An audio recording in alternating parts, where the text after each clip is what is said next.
کہ نبی صلی اللہ علیہ وسلم نے فیصلہ صادر فرما دیا، جس فیصلے میں یہ تھا کہ اس سال ہم واپس جاتے ہیں، اگلے سال حج پہ آئیں گے۔ ان شرائط میں یہ شرط بھی تھی کہ تمہارا کوئی بندہ ہمارے پاس آئے گا، ہم تمہارے حوالے کر دیں گے، ہمارا کوئی بندہ تمہارے پاس ہو تم نہ دے گا۔ یہ شرط صحابہ کرام کو ہضم نہ ہو، یہ کیسی شرط ہے؟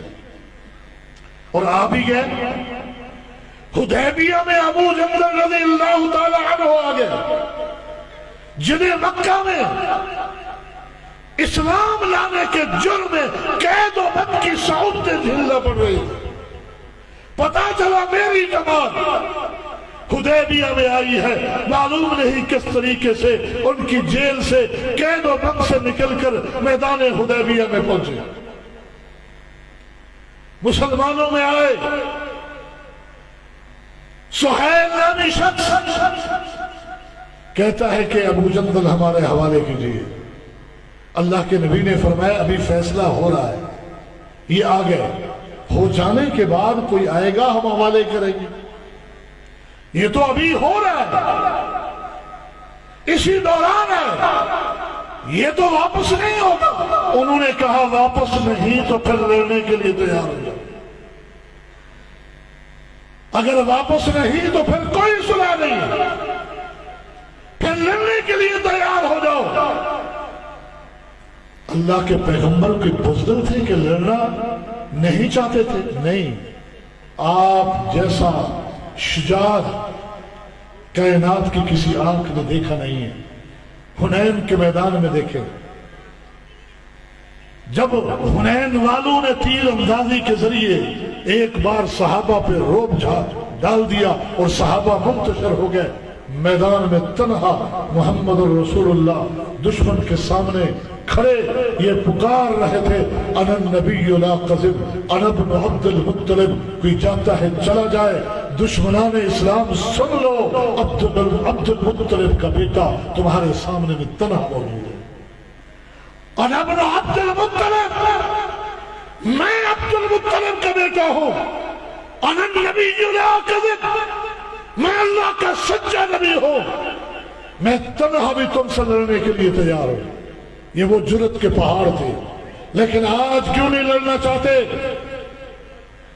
سیرت کے عنوان سے منعقدہ کانفرنس میں شرکاء سنیے، اللہ کے نبی صلی اللہ علیہ وسلم جب مدینہ سے نکلے، ذوالحلیفہ سے احرام باندھا، آگے ایک وادی سے جب آپ اس طرح مڑے کہ مکہ کو سیدھا راستہ جاتا تھا، آپ کی قصوہ نامی اونٹنی بیٹھ گئی، آپ اس اونٹنی کو اٹھاتے ہیں وہ اٹھتی نہیں، سارے صحابہ اٹھا رہے، جمع ہو گئے، اٹھنے کا نام نہیں لیتی۔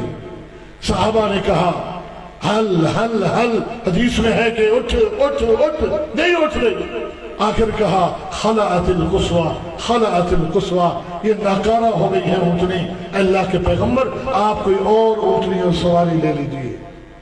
آپ نے فرمایا نہیں، میری اونٹنی ناکارہ نہیں ہے، اس کو ناکارہ نہ کہو، ولیکن حبسها حابس الفیل، مجھے یوں لگتا ہے جس نے ہاتھی والوں کو مکہ جانے سے روک دیا تھا، میری اونٹنی کو بھی مکہ میں داخل ہونے سے اسی روک دیا۔ اللہ نے روکا ہے، وہی آسمان کی طرف نگاہ اٹھائی، کہا اللہ تو جانتا ہے کہ میں صرف عمرے کی نیت سے جا رہا ہوں، میں تیرے حرمت والے گھر میں حدود حرم میں خون خرابہ کرنے نہیں جا رہا، میں عمرے کے لیے جا رہا ہوں۔ اے اللہ میں تجھ سے وعدہ کرتا ہوں کہ مکہ والوں نے کوئی ایسی شرط پیش کی جس شرط کا مطلب حدود حرم کو خون خرابے سے بچانا ہوگا، میں ان کی وہ ساری شرطیں مان لوں۔ تو آج اللہ کے پیغمبر نے دیکھا کہ اگر ابو جندل کو واپس نہیں کرتا، اللہ سے جو وعدہ کر کے آیا وہ وعدہ ٹوٹتا ہے۔ حدود حرم میں خون خرابہ ہوتا ہے، جنگ ہو جائے گی۔ اللہ سے وعدہ کر کے آئے تھے، کہا لے جاؤ ابو جندل کو، لے جاؤ ابو جندل کو لے جاؤ۔ سیدنا عمر بن خطاب رضی اللہ تعالیٰ عنہ کے بات سمجھ میں نہیں آ رہی، عرض کرتے ہیں اللہ کے پیغمبر کیا ہم حق پر نہیں ہیں؟ جی ہاں ہم حق پر ہیں، ہم لڑتے ہوئے شہید ہو گئے، جنت میں نہیں جائیں گے؟ جی ہاں جنت میں جائیں گے۔ یہ مارے گئے، کہا جہنم میں جائیں گے۔ تو اللہ کے پیغمبر پر دب کر فیصلے کیوں کریں؟ یہ دب کر فیصلے کیوں قبول کریں؟ میرے نبی نے ایک ہی جواب دیا، فرمایا یا ابن الخطاب انی رسول اللہ، خطاب کے بیٹے میرا فیصلہ میرا نہیں ہے، میں اللہ کا رسول ہوں، تو سوچ لے۔ عمر کو بات سمجھ میں نہیں آئی، ابو بکر کے پاس گیا، ابو بکر سے یہی باتیں کہی، ابو بکر نے وہی جواب دیا،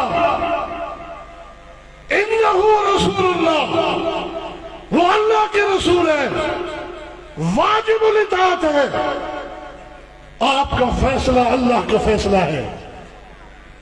سہل بن حنیف کہا کرتے تھے یا ایھا الناس اتہموا رأیکم علی دینکم ولو استطیع ان ارد امر رسول اللہ صلی اللہ علیہ وسلم لرددتہ۔ لوگوں اپنی سوچ کو، اپنی رائے کو دین کے مقابلے میں جھٹلا دیا کرو۔ دین کیا ہے؟ اللہ کا قرآن ہے، نبی کا فیصلہ ہے۔ کہا اس لیے کہ لقد رأیتنی یوم ابی جندل، جس دن ابو جندل کو اللہ کے پیغمبر نے ان دشمنوں کے حوالے کیا تھا، میں نے دیکھا تھا کہ اللہ کے نبی کے کسی فیصلے کو چھوڑ کر دین بچایا جا سکتا ہے تو لرددتہ، میں اس دن اللہ کے نبی کے فیصلے کو نہ مانتا، لیکن میں نے دیکھا اللہ کے نبی کے ایک فیصلے کو بھی نہ مانا دین سے باہر ہو جائیں گے۔ میں نے مانا لیکن اس کے رزلٹ اور ثمرات بڑے اچھے دیکھے۔ لہذا ہمیشہ اتہموا رأیکم علی دینکم، جب کسی کی فقہ میرے نبی کے دین فرمان سے ٹکرا جائے فقہ کو چھوڑ دیا کرو، دین کو لے لیا کرو۔